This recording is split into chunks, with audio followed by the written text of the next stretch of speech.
So the way we're going to do this, looking at the audience, we want to make sure that this is your time, that we talk about impact investing, what each of us and our organizations are doing to be able to make a difference in the lives of others.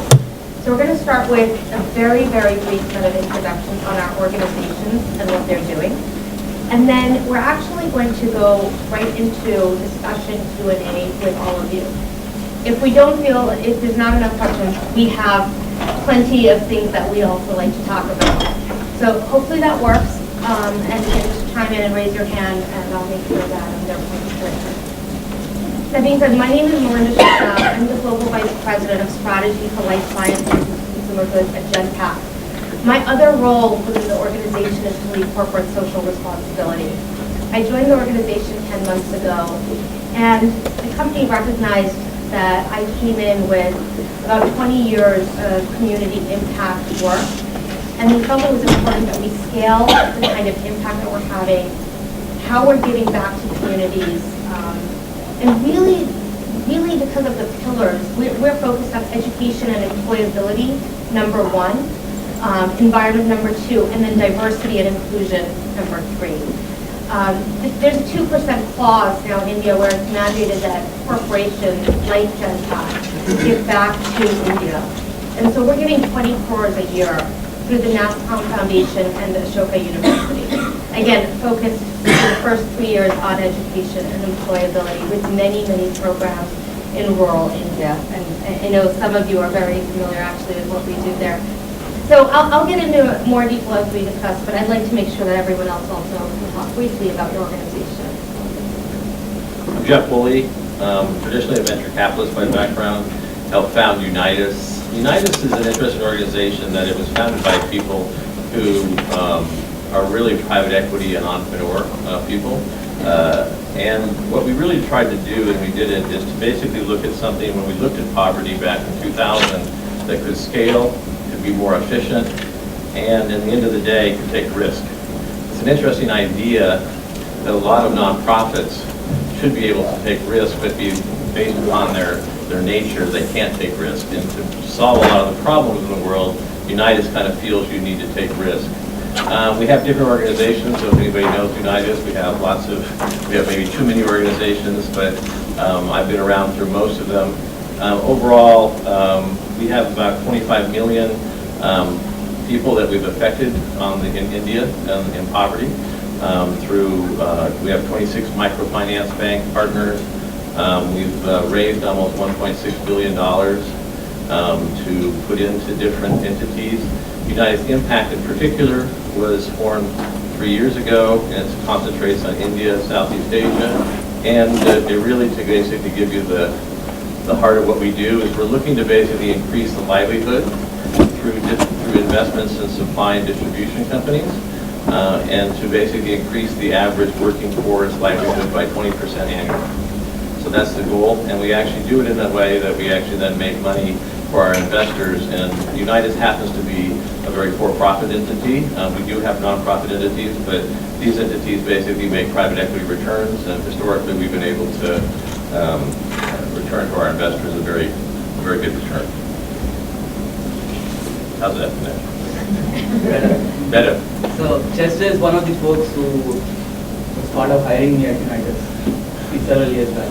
By the way, my nickname is Chester. So this is the first time I've heard him introduce himself, and yeah, I've never heard the name Jeff till date. You're trying to hide me.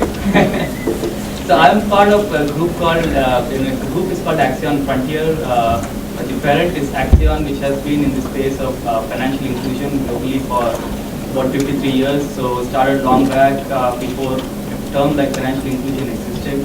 Over years, sort of evolved from a non-profit to taking a market-oriented approach to microfinance, and got fortunate in terms of making some really good bets across Latin America and a couple of other markets, and ended up having a significant pool of capital and moving into more innovative financial inclusion stuff, whether it's financial technologies, financial innovation, or financial services.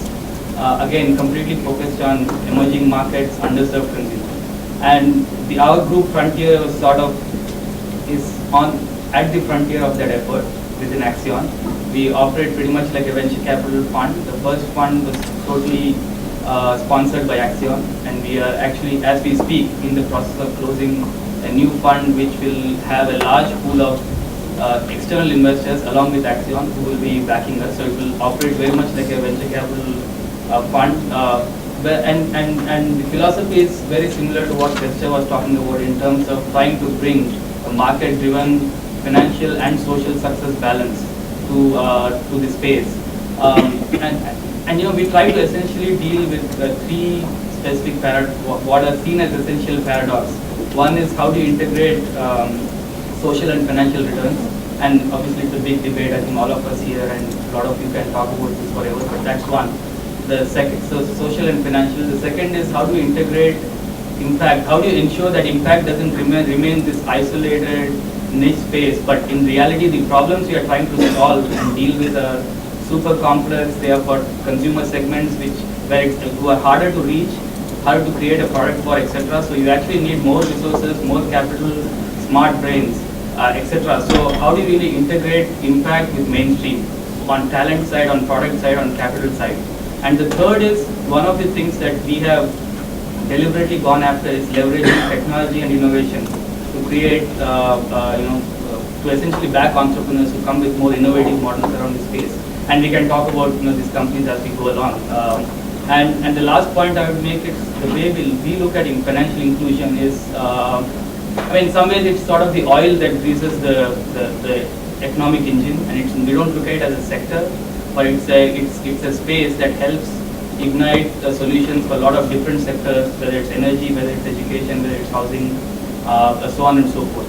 But that's basically what we do. And the geographies we operate in are India, Southeast Asia, East Africa, South Africa, and Brazil, Colombia, Chile. 8 countries across the 3 continents. Good morning. My name is Tom Hazlett, and thank you, Ankit, for including me in the distinguished panel this morning. I work as the senior advisor, which is a privileged title for a foundation called Central Square. By being a senior advisor, I can practice seagull management, which means I can fly in, make a mess of your desk, and fly away. And I enjoy the privilege immensely. I'm also here in this room with Vatsal and Karan, who are former colleagues and dear friends. So if I say things that are provocative or in any way worthwhile pursuit, you can chase them down for answers to my questions. Central Square Foundation has one singular objective, and that is to improve learning outcomes for children in India. K through 12 is the universe that we play in. It's a very large systemic challenge. My own theory of change is that one wants to work on system change and behavioral change. If I had to throw a number at it, systems change requires 20-25% of our efforts. Behavioral change is probably 75-80% of our efforts. So it's a very large scope space that the Central Square Foundation is approaching. We're organized into 2 very closely linked business units. The first business unit, which from our historical roots, reflecting some of the DNA in our culture, is a venture philanthropy platform. And there we're striving to make impact through making life better for children directly. But perhaps more importantly, we're trying to drive learning. We're trying to understand what is it that can be replicable, that can be identified as a germ of making change. So can we take the empirical data created from our various ventures to inform the other side of the shop, which is advocacy? Advocacy in India is a mixed fortune. On one hand, there's a vacuum. There's an incredible amount of space in social change that, frankly, I find really interesting. If I keyed off of our speaker this morning, where people seem to react to the regulatory framework shifting back and forth. In India, I think there's actually a fair amount of license to do things. So here, we're keying off the Right to Education Act, which is a pretty important piece of legislation, which perhaps many of you are informed by. We're working from both the city, state, and federal level, trying to find leverage points there where we can bring about change. So that's who we are. Just to put it on the table, my goal for my time here with you, and thanks to Melinda's objective of getting to your voices, I'd like to explore how you're feeling about impact investing and how you're thinking about your careers and how it might be possible to bring a social change orientation to them earlier than later.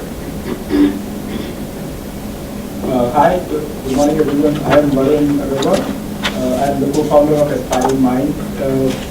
And pretty different from all other speakers on this panel. I am here to give you an entrepreneur's perspective on getting impact investing and doing impact.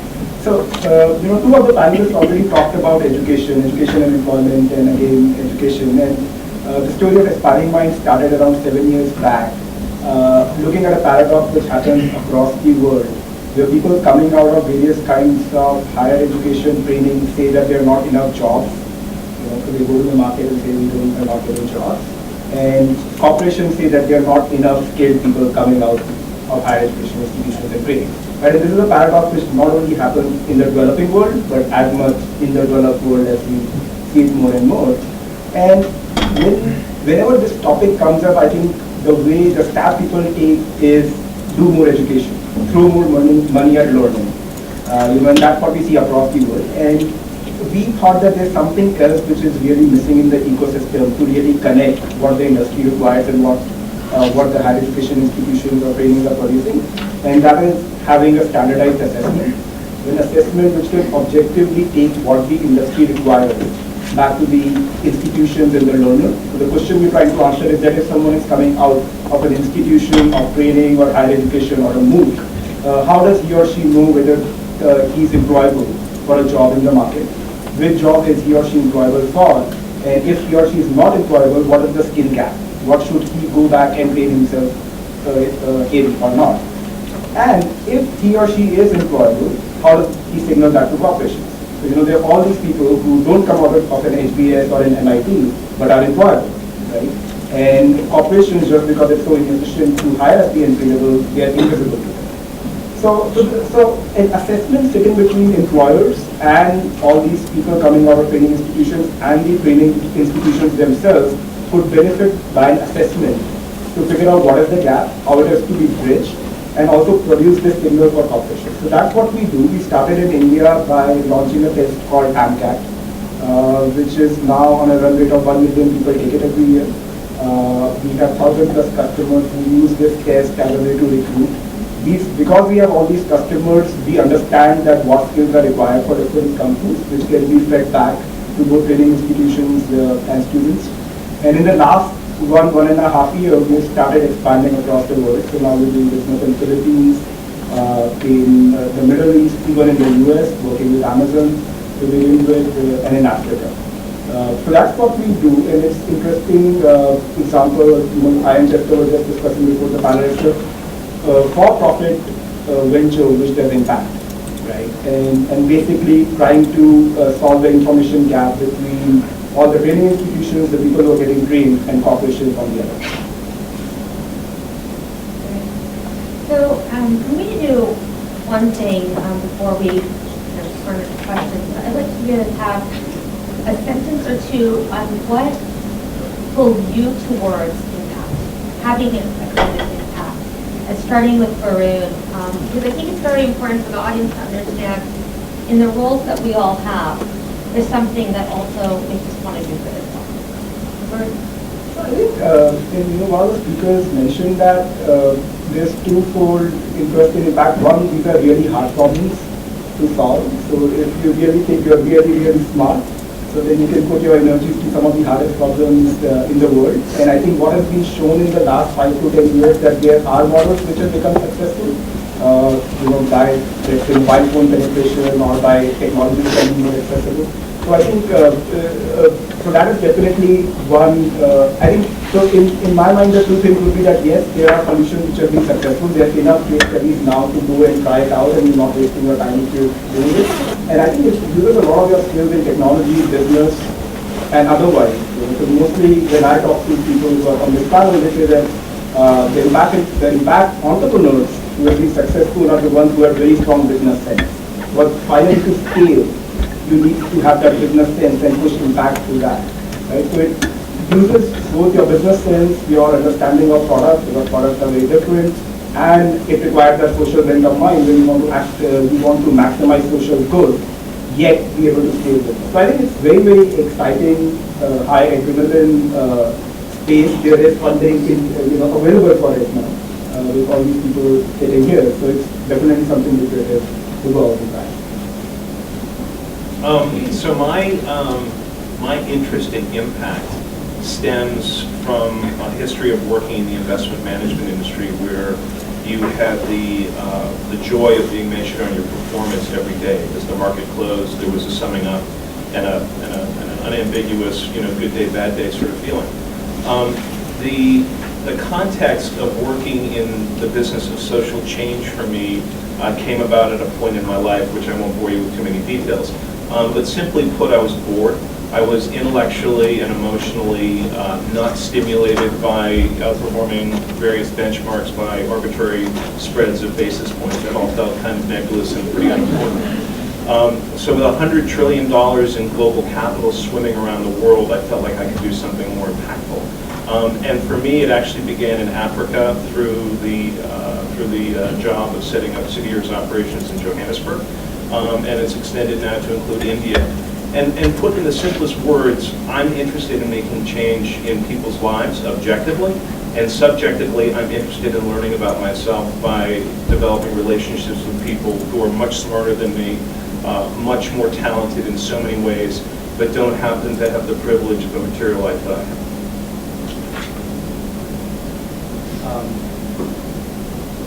Trying to figure out how to phrase this in 2 sentences. We've blown it That's on why I this said side.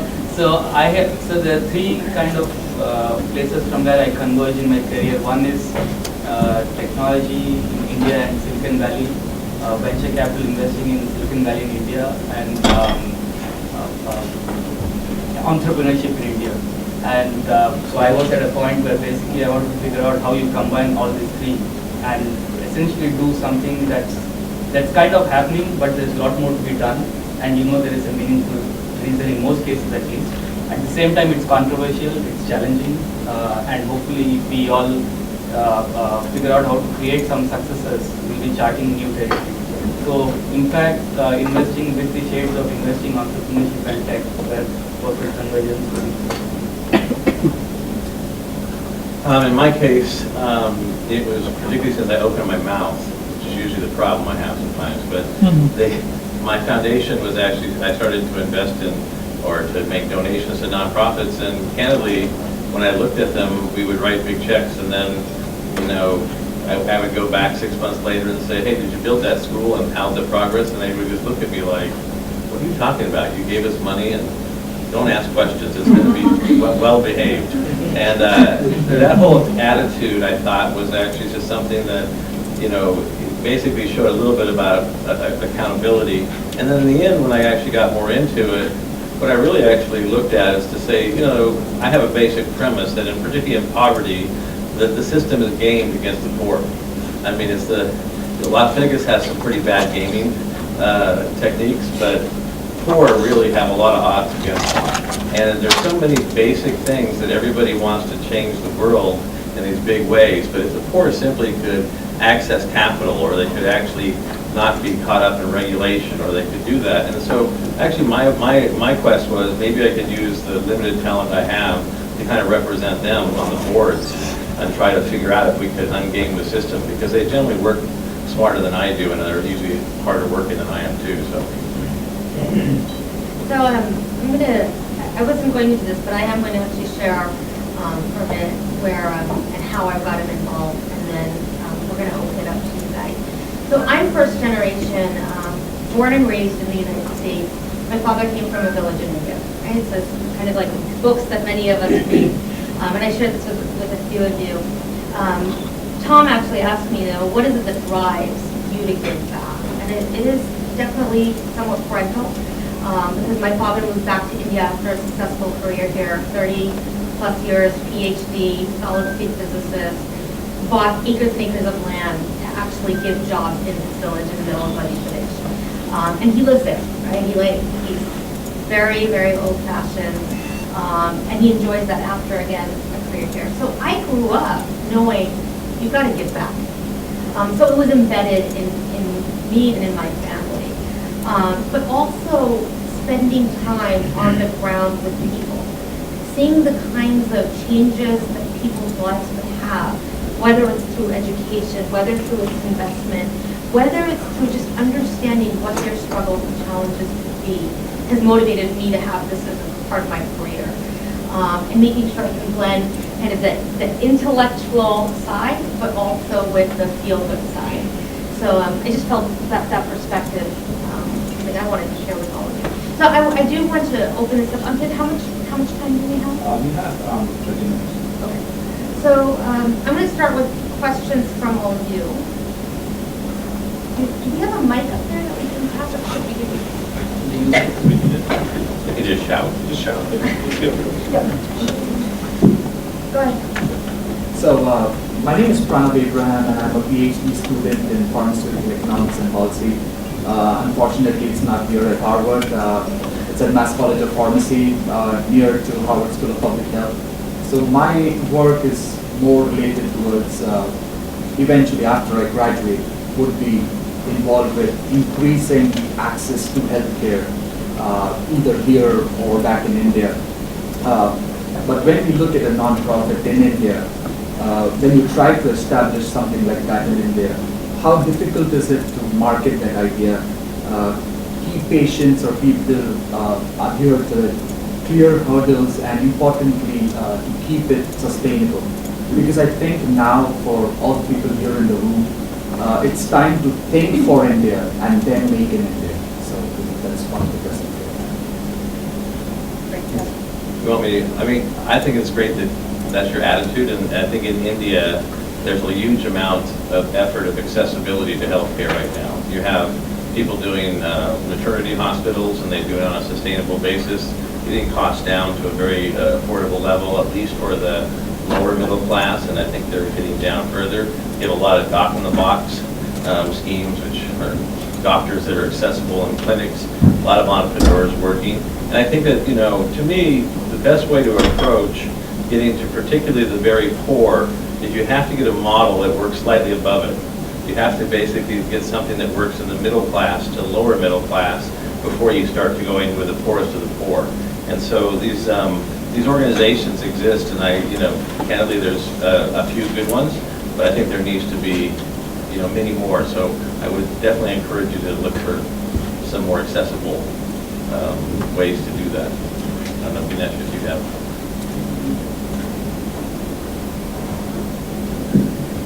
I actually agree with you on that, Chester. I think the challenge, I agree with all that Chester said, which is on the positive side. I guess the challenge has always been the convergence of for-profit and non-profit, and it's true in education as well. And part of it is, of course, how to make it work practically. Part of it is regulation, part of it is talent, and part of it is also getting stuck in the weeds in terms of, you're inadvertently you can basically do things the wrong way, and sort of get caught on the wrong foot later. And a lot of times, entrepreneurs, it's too late sometimes to kind of unwind. And honestly, it's not intentional. People are doing it all for good reasons, but it ends up sucking a lot of your time. And especially on the non-profit side, once you are caught on the wrong foot, and if you don't have the relationship to get out of it easily, you can really run into trouble for future. So I think those things still have to sort of get figured out, and obviously regulation is evolving, policy is evolving, government infrastructure is evolving, but certainly it's super positive today in terms of even practical models on the ground compared to what we saw literally 5 years back. Like Vatsalya didn't even exist as a model 5 years back. They were still a fledgling company, but you have phenomenal examples today. I might actually add, though, if you were looking at new, my goal here is to get you guys to be entrepreneurs to take on these ideas. If you look at basically in India, for example, almost anything from a healthcare perspective that we would do here in the U.S., let's say get your eyes tested. I think only about 4% of Indians have ever got their eyes tested. If you look for diabetes detection, only a few percentage have ever got that, et cetera, et cetera. I would just look at these industries and say, in the developing world we get this done, why hasn't this been done in India and I think that you could probably find solutions, particularly with new technologies, that could at least get the first foray into that area, which is detecting people who have these issues. I just want to, and then scalability. The one thing that I've seen not work, and this is important, is establish your anchor, test it out, run a pilot, make sure, because you want to get the scale, but to do so, you need to be able to have a good foothold in one area. I know if any of you know otherwise, but I'm just going to pitch two thoughts to you. One is, and it came up in the keynote this morning, innovation is a critical requirement. You're studying here in the United States, which is fabulous. Take the best and be absolutely prepared to flip it, turn it upside down. I mean, telephony in India has absolutely nothing to do with the way by which telephony developed here. My second point is, which builds perhaps on the question of scale. Build your financial model to be the lowest absolute cost that's out there. If you're driving anything that has a cost structure higher than what the government delivery is, you're bankrupting your idea. I think this comments already on the panel. I think the two pragmatic advice is one, which Linda already said, that think of it as a pilot. Can you do it on small scale in one area? Whereas the approach you are taking, make sure in your mind that the approach you are taking is scalable, but you have to prove it on a small scale. And if you can prove it on a small scale, then probably you can take it big. And I think surround yourself with good advisors, like the ones here on this panel. And otherwise, there's now a lot of domain knowledge in the last 5 to 10 years in India. Social enterprises look very different than they have ever looked before. So get some good sounding board. 10 years back, the problem in India was that there was no one who understood how to do these things, but now there are a lot more people. So those would be two pieces of advice I could share. Hello, my name is Emil Caravilla. I work at the Deshpande Foundation. So in India, I've seen a lot of early stage ventures. It's hard for them to get impact investment just because it's so early in the process and investors stay away from them. What are your thoughts on impact investors working with foundations to first start more of a grant-based model where they could first just get a grant without any equity or without paying anything back, and then if they're proven, then actually can move on to impact investors and organizations like yourself? Sign me up. I think it's an idea that the time has come, and there's been a lot of talk about it, but there's a lot of things. To me, grants are all about risk. I hate to say because I'm a venture capitalist by background, but sometimes there is risk that you cannot take on behalf of investors that donors should be able to take. And if that's the case, this is a perfect antidote for that, to basically say, let's take the first $100,000 grant, see if the pilot works, as Arun said, and if it does, and we can prove model, then the risk goes down enough that you can basically make this prudent man decision from an investor's perspective that this could be something cool. So we have seen 3 approaches to this, and they're all work in progress right now. One is the most successful one for us, and I'm not talking just about Axion, but even going back into prior impact investing or impact investments that you have made. Companies which sort of have got some momentum but run programs which do need sort of capacity building, right? Skill development, or trying something new which can actually make a significant impact, but you don't know till you actually try it out. Now, so there are those kind of programs where they get intervention which are important. I mean, Gates, in fact, government, there's a company I used to be in the board of called Rural Shows, which is a rural outsourcing company, one of the largest actually in the world. So they once they got momentum, they were trusted, and they used to get grants for these specific programs, but they had the business discipline to make it work, because eventually the idea was to integrate it into the main company, right? That worked. Where I have found it significant, where we have seen a lot of struggle is really trying to come in at very early stage and figure out how to work with a foundation and create sort of a grant model that evolves into a market-oriented mindset, actual business model, and success. I think it's a thought whose time has come, but we still find it very challenging to make that work. And the third, of course, is we see entrepreneurs who from day one actually say something which was just pointed out, start a notch above, figure out a model, button down model which works, make sure you can survive, and then go down. and that works too, by the way. But we'd love to figure this out, but it's not been easy. It's not been easy. So I'd share a couple of headlines. The first is that philanthropic capital is the research and development funding for society. The second big thought I have is that philanthropic capital seeking a negative 100% return can and should be aligned with profit-seeking capital, and how you create that structure is part of the opportunity. From a practical perspective, at Central Square, we are absolutely committed to early stage, and we respect that the requirements on us are very different from early stage than what's called growth capital, creating some of the capacities. So I think, if we apply the analogy of the capital markets, there are various places along an organization's continuum where different kinds of capital, financial, intellectual, sometimes emotional and spiritual, is required. So be mindful of that when you're setting out, and be really clear about how you would measure progress towards scale. Because philanthropic capital wants to build the greatest school in the world, but if that school isn't successful in achieving scale because of its price point, because of its model, and it's bound to be replicable only with that entrepreneur, that's going to be a problem. Hi, my name is Tenzin. I'm a student at the college here.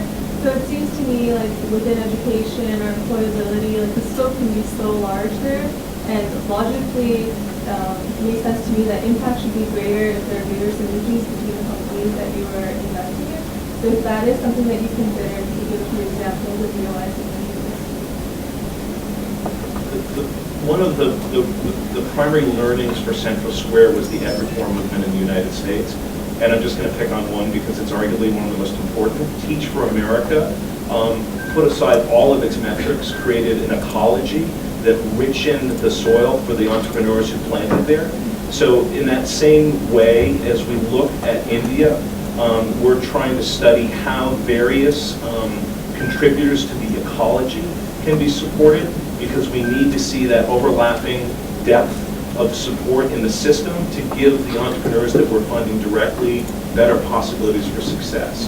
So you're absolutely right. In a resource-scarce environment, you want to be looking for the ways by which different organizations can compound the impacts that they're having. Yeah, I think it's true for a lot of us. Like, we do only financial inclusion, financial services, big tech innovation. So obviously the whole idea is to leverage all the network across companies, and there's so many times when we are looking at very similar themes across the world.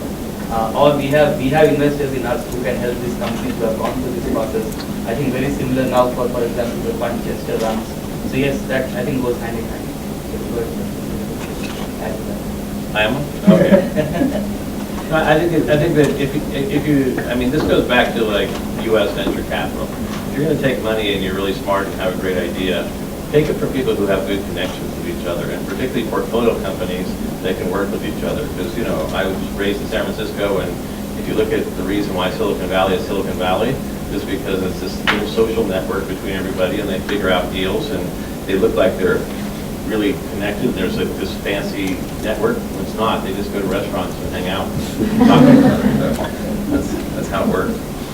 Can I add a thought? Yeah, so, one of the panelists here also mentioned, so I definitely think that having partners in the ecosystem and getting the right people who can introduce you to those partners is very, very useful. So we had Professor Karun Khanna sitting in this room selling the back when we started the company, and he had to talk to the right people in the ecosystem and get that partnership.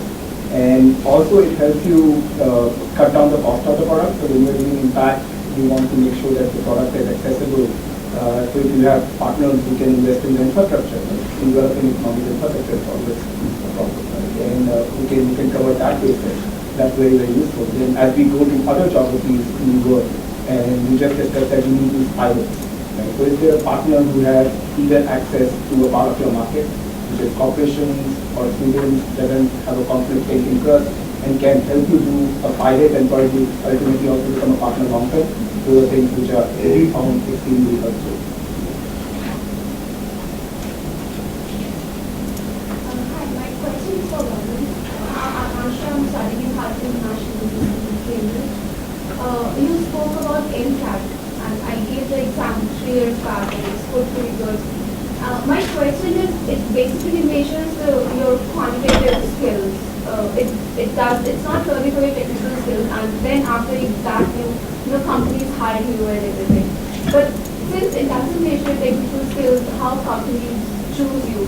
And because of that, a lot of technical people are fleeing away from India, and they are going to different countries, mostly US. And for any social entrepreneurship or any social impact, you need technical people as well. And when they're not there, when they're not back in India, how do you get them together?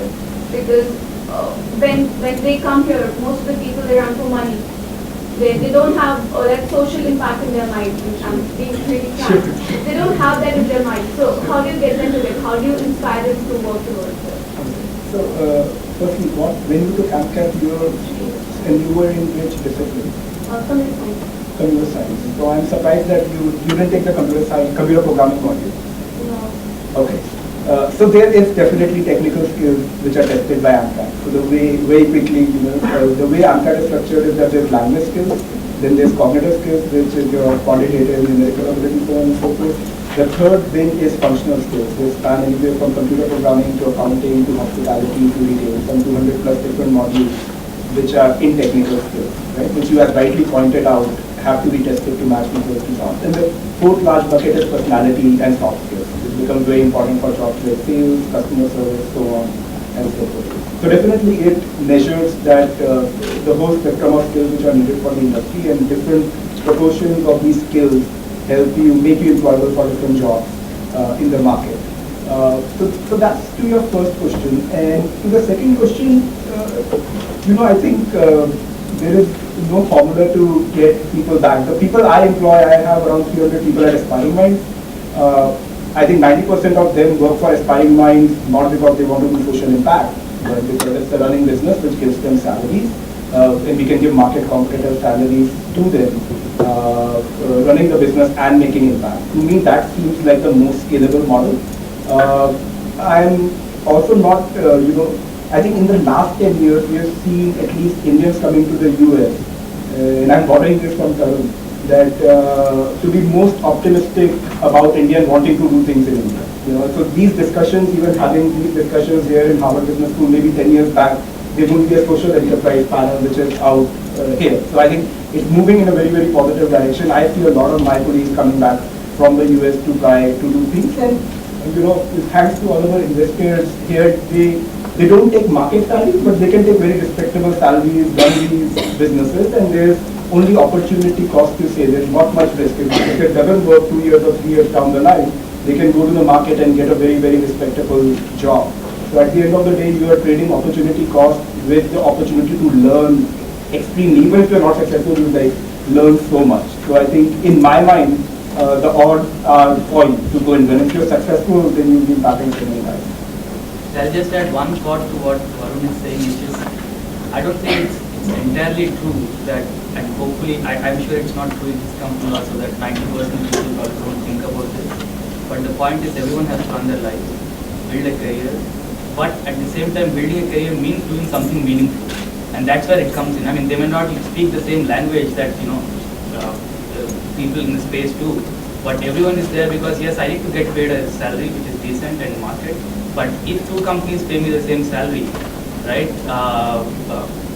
which one would I choose? And there is a good chance that they'll choose Aspiring Minds over maybe some other company which is just business as usual. So there is a reason, if people can relate to what they do, plus get a good comp, why not? And those opportunities clearly are there a lot more in India because, yes, there are a lot of gaps in the country, and there are opportunities to now fill those gaps. And the opportunities are accelerating as we speak, right? So there's a reason why people go there, but it's a context in which you see it. My question is for Jeff. Jeff, I agree with what you mentioned, because there are a lot of people in our country who share same sentiments, and instead of donating, they end up opening their own foundation because they think that things. So, but then that creates a challenge for people like us. For example, I want to create my own social enterprise. And being a woman, I think in my country is another challenge, so you really don't find investors. So are you, I mean, all of you're there, you're creating things in this field. Is there any initiative where you're looking at, if you're looking at India and then if you're looking at women entrepreneurs who are really trying to create social impact or getting in that direction, and someone who's at them seriously? At least from my perspective, and I actually think that there's a bias towards women at this point. Okay, and if somebody comes in and they're actually, and I hate to say it to the guys out there, but if they come in and they're smart and articulate like yourself, we're basically going to be listening a little bit harder than we would otherwise, because I think it is actually needs to be done. And I don't want to basically bias the whole environment to it. But I would also say that a lot of that has to do with just going to the connections. I mean, I'm going to put a little plug in for Tarun Kannan up here, because you rarely have, I know he has a big head already, but we have to keep it low.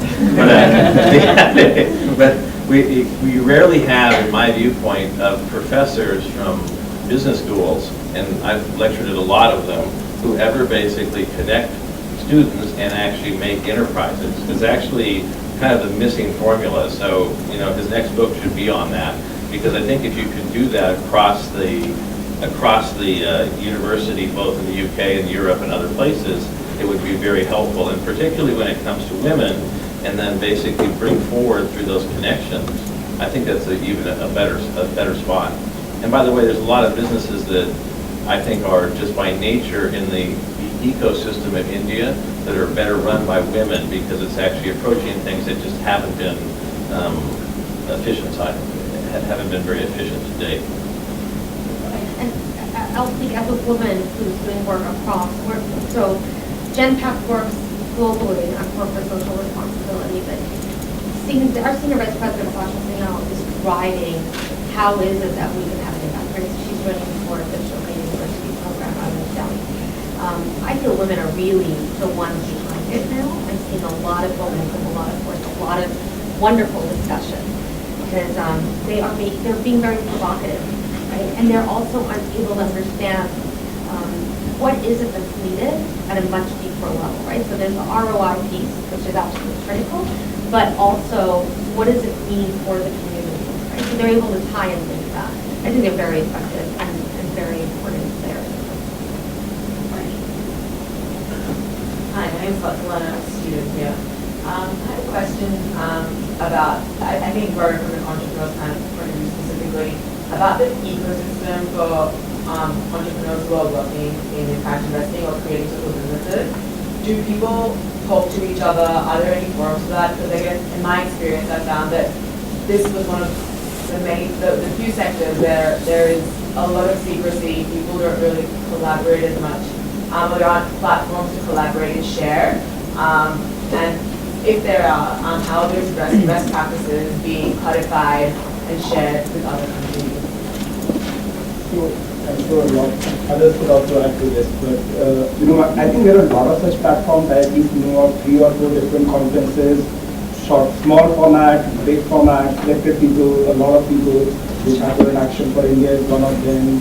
There are others which happen all the time. I don't think social enterprises are secretive at all. I mean, it's like they're always trying to figure out, get more people, get attached to them, so on and so forth. So yeah, I think in certain regions of the country you'll find more of an ecosystem. In certain regions you'll find less of an ecosystem. So probably down south you'll find a stronger ecosystem. Where I work out of, which is Gurgaon, there's lesser of an ecosystem as compared to Bangalore and so on. But I think there's enough resources there out there. The other thought on that is that there's definitely so last year I and a couple of friends thought we'll do some impact investment.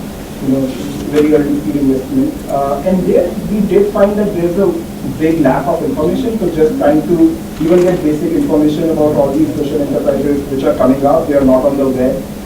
In fact, I think that there's a business opportunity there to create a crunch base of social enterprises, for example, in India, because the problem of just sifting through to find out who you want to invest in or who you would want to partner with or help is extremely high, and the number are usually, there's some non-linearity going on. You'll be staggered by the number of new impact investors which are coming, impact entrepreneurs who are coming in India.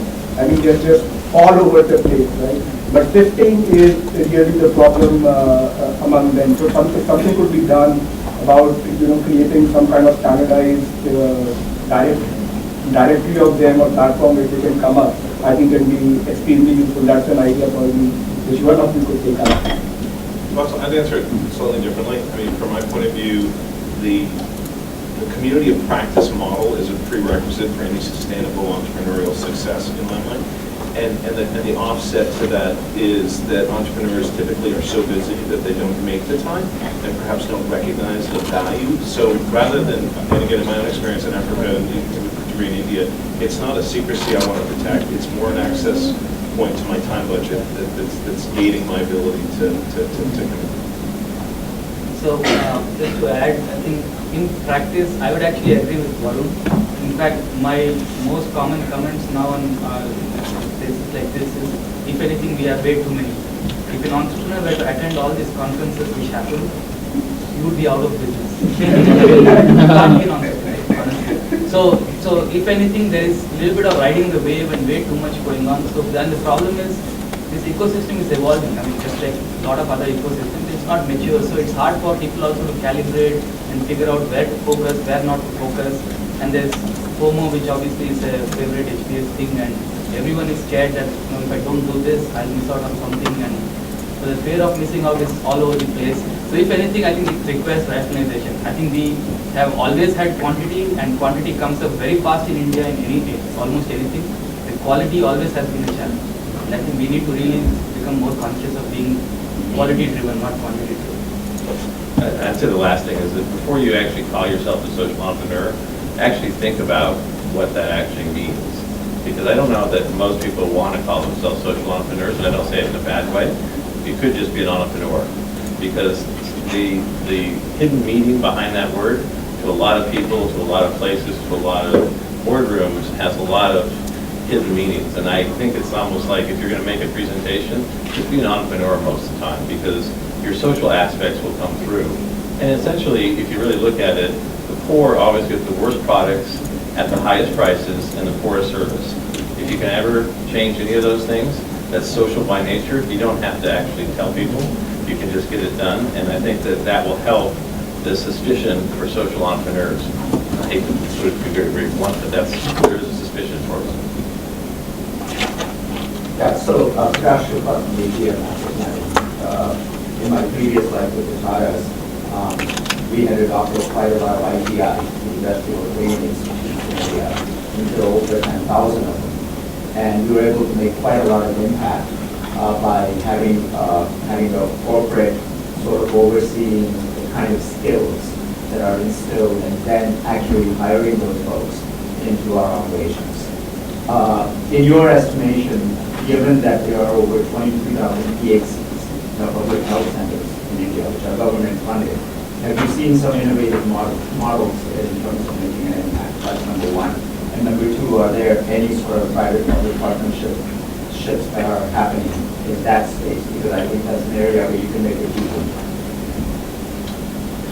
I sit on the board of or an investment in a company called Janacare, which is based out of Bangalore. But that would be one of the few that I've seen a good public. They basically do a smartphone app that you can test your blood for diabetes. It's a very low cost basis, and they've actually worked with the Indian Health Service to basically start essentially surveying people who have diabetes through these health centers. So I think the combination, going to a question we had before, is take technology, bring the cost way down, and then I think you can actually approach the government, particularly with the access, and I think you can have a very successful program. But I think to your point, there isn't quite as many, there isn't as much government private cooperation, but at the same time, you know, once again, I'm the outsider here from India per se, although I've spent many years there. There always seems to be a bias that if you do something with the government, it's going to be a complete disaster. I think that there's a lot of cases to say why that is the case, but I think there are a few cases to say that you can actually do it the opposite way.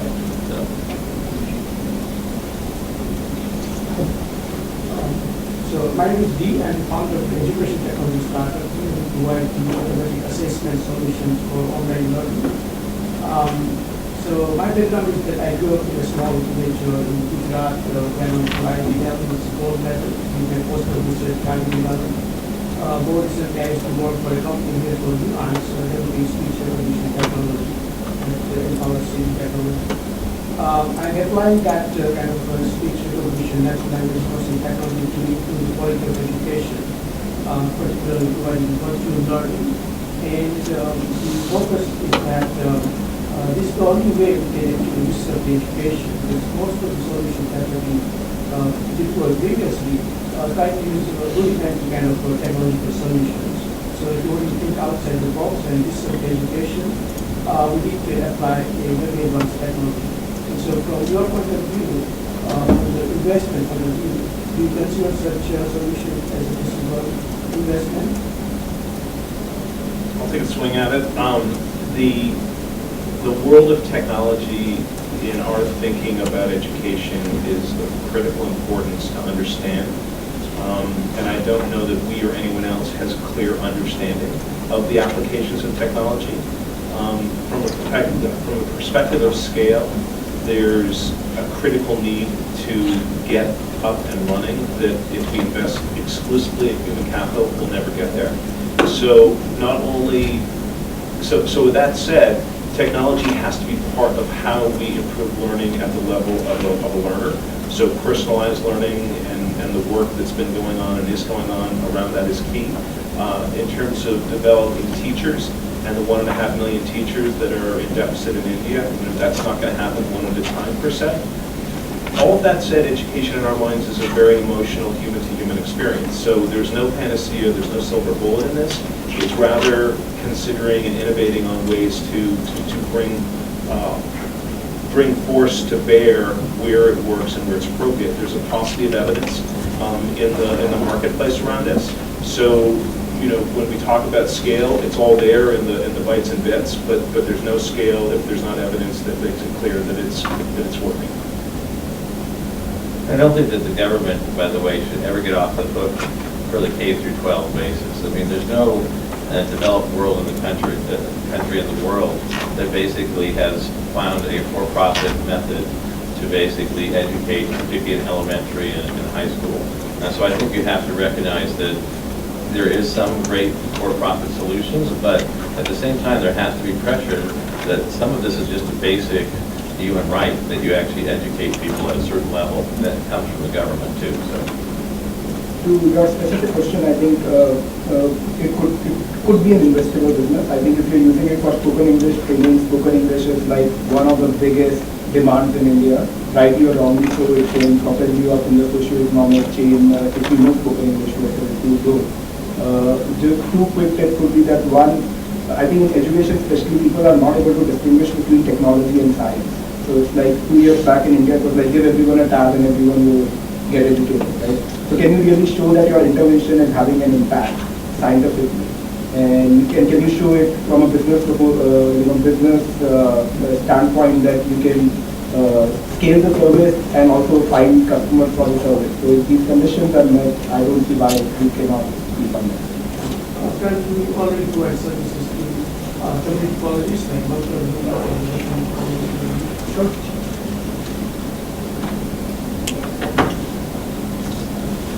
So I think one of the questions, I'm a physician by training, I work in global health, and I think one of the questions I think people in my field have with impact investing is that they tend to be focused on problems that were really bigger problems in the past instead of looking for future problems.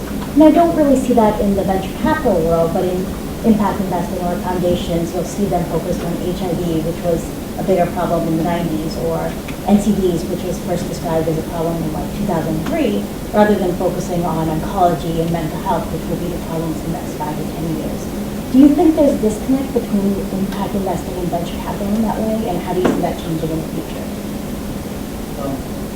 See, I can't speak to health specifically. The models I have done healthcare investing in the past, but they were very limited models. But generally speaking of impact investing and taking the case of with financial services which you do, I don't think that's the case at all. To the extent that in some cases we actually invest along with well-known mainstream venture funds. If there is, like we come in because there is a target segment relevance, they come in because there is a sometimes a tech relevance or some convergence between the two. But what I would say is it is a function of obviously what the entrepreneurial base also reflects. it's a combination of how forward the investor thinking is.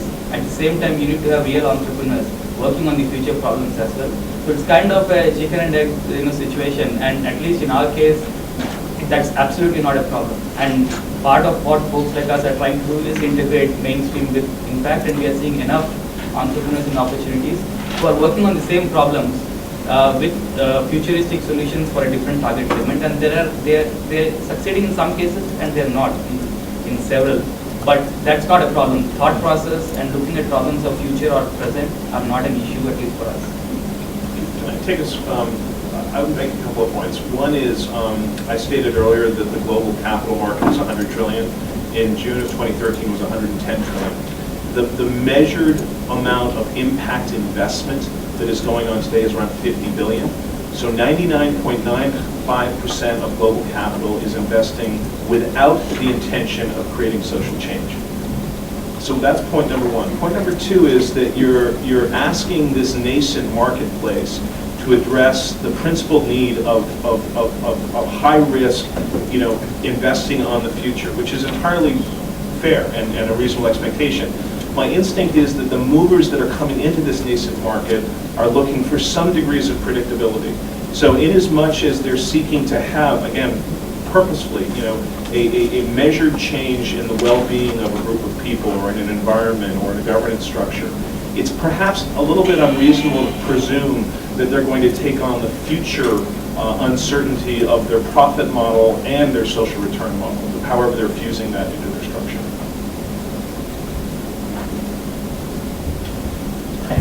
I'm Rajiv, I'm from the Fletcher School. The question is, based on the point Tom was mentioning earlier, right? A significant amount of effort goes in behavioral changes, right? To institute behavioral changes. One of the things that could drive behavioral change is media. And I was looking at the census of 2011, and only 47% of Indian households have access to television, even lesser, so 33% have access to television. Very less radio, and internet penetration is in 3%, I think it's 3% for rural India. Have you seen any entrepreneurs going into that field, trying to get media to the bottom of the pyramid? Have you had an experience with that? We have seen lots of them. We use IVR technology. I know some which use the phone IVR technology to distribute media to local entrepreneurs. But I think that mobile phones are like penetrating so fast.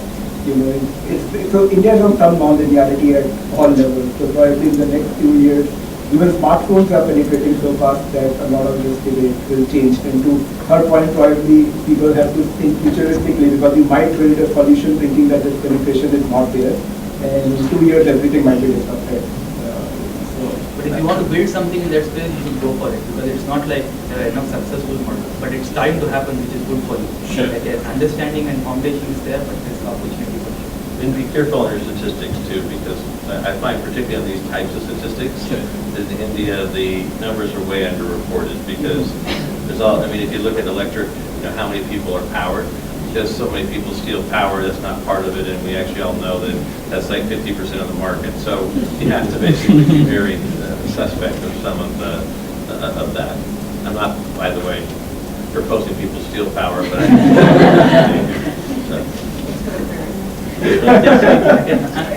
Do we have time for 2 more questions? yeah. I was curious to know, how do you balance financial return and social impact? Like, are there any particular metrics you use to gauge a new proposal or something? What's the secret sauce? Yeah, this is I know. It's a traditional question we ask. Unitas happens to be on the very end of the spectrum, and candidly, we come from a background to say, we actually think that we should take as much risk as possible. And when you take a lot of risk, you have a lot of failures. And so a return can't be looked at on a particular investment, and it has to be looked on a portfolio. And so, in many cases, my mandate to people is that if we don't see more failures in our portfolio, then we know that we're not taking enough risk to basically make true innovation.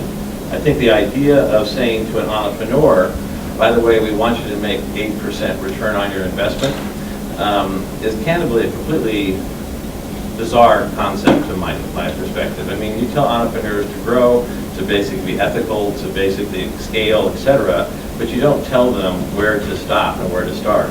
And of course, when you basically exit an investment, which depends upon your return, it really basically could be that it's a hot IPO market and people pay, just like in the Silicon Valley, you know, tons of money for something that's not worth anything, and then in bad markets, it could be a very low basis. So I would basically just say, instead of basically people paying attention to returns, I would pay attention to risk.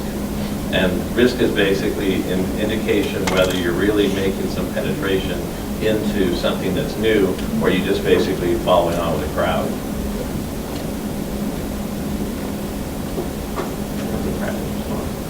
Yeah, I think we can go on for a long time.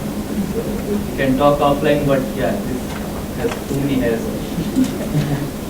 Thanks very much for this wonderful information. I think how your work deserves appreciation and respect for what you do.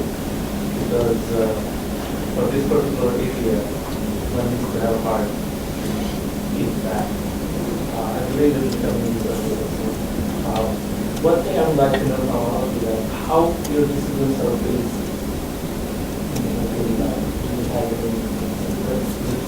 sleepless nights.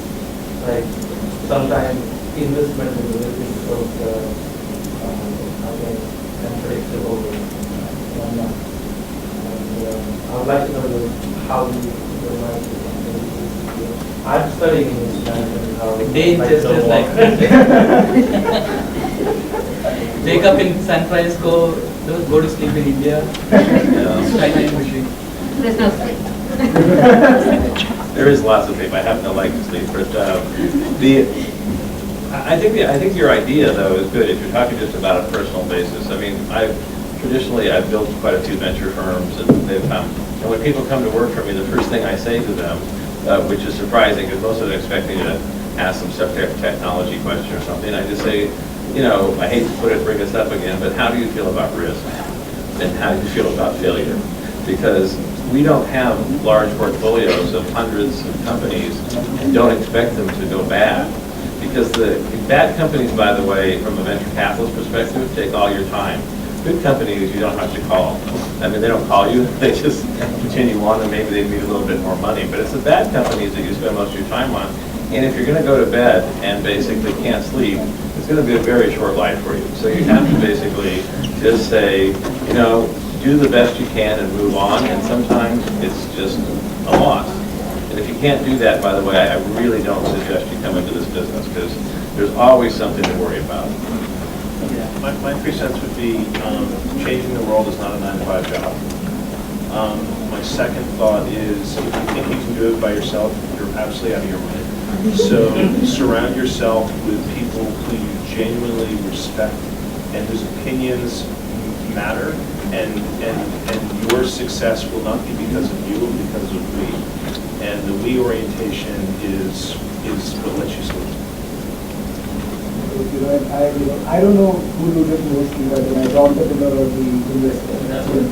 I think I'll But from my perspective, if you are an investor and you are not having sleepless nights, then you have not either picked up a hard enough problem or you are no fit to be an entrepreneur. Because the problem with the markets are always so deep that you can keep doing more. And it's always a moving target. So there are always challenges for an entrepreneur, and it's like Alice in Wonderland, that the peanut to keep running to get the same place. So I think sleepless nights is a good measure of that you're still doing the right shit. I'll add 2 things to what Varun is saying. One, actually contradicting what he said. Part of our job is to pick entrepreneurs who have sleepless nights so that we don't. Like Chester said, you know, the theory is you want to work with entrepreneurs who can figure a lot of things out on their own. Clearly, there are areas you can help, but you know, that's the intent and aspiration. So part of it, this is how it works, by the way. Sure. We hope to at least make it work that way. But the second is, yes, we typically see companies in 3 buckets. Like I said, good companies, bad companies, how we define it, and then ones in the middle, right? And actually, for me, historically over investment career, the challenge always has been with the companies in the middle, where there's no formula to how much time you spend, what you can do to help them or you can't. And sometimes the maturity and the ability of those entrepreneurs also is a reflection of why they're in the middle.